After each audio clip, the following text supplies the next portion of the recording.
We had a pretty heavy snowstorm last night, and it was a dense snow, and we've been chipping away at clearing the driveway and all that today. And I wanted to share some notes around our cattle panel high tunnel design and some limitations or issues, some things you want to keep an eye out for. We have 4 of these structures in our little half-acre spot, one right near the road, one in our chicken as a winter run for our hens, but a production space for the summer.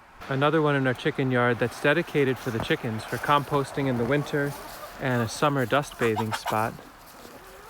Sometimes it's a sauna when the compost is running properly.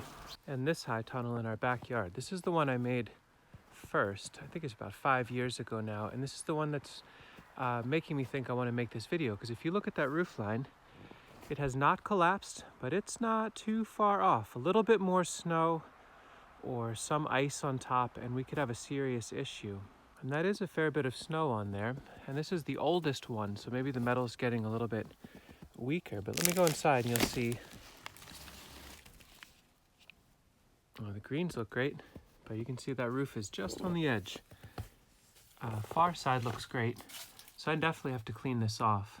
I had a friend email me this morning. He said his cattle panel tunnel collapsed in the snow, but he had one that is, I think, 6 or 7 panels long. Another friend had one collapse a few years ago, but theirs were 5 panels long. I think the key to this, if you're in a place that gets periodically some heavy winds or some heavy wet snows, is I would encourage you to consider not building them with any more than 1, 2, 3, 4 panels. And I want to talk about the width inside.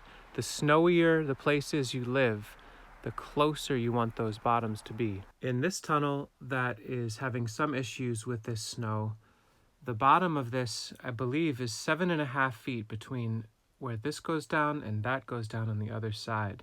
If we had made that closer to 8 feet, that little bit of extra width would translate into much lower arc in the ceiling, and this snow issue would be way more compounded. If you're in a place that gets over a foot of snow in the winter, consider, if you're going to build one of these, going with no more than 4 and having the base be no wider than 7 feet, maybe 7 foot 3 inches. Anything beyond that, and it won't shed the snow as aggressively as it should.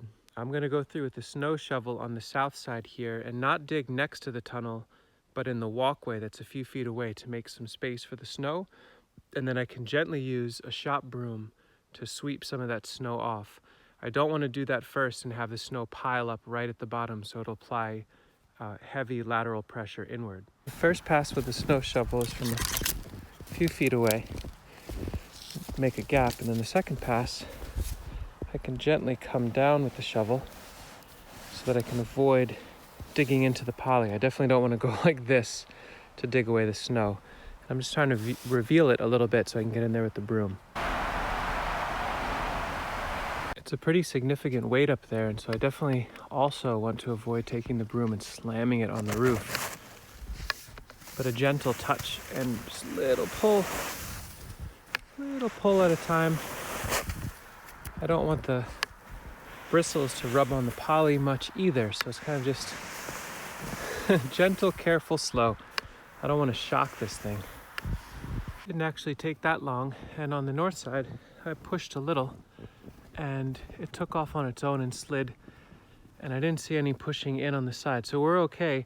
But if I leave all this snow here and we get another storm just like this, each time that there's more and more snow building up, it just gets more and more pressure on the side. So I'll need to move that away at some point soon. But it looks like the roof cleaned up just fine.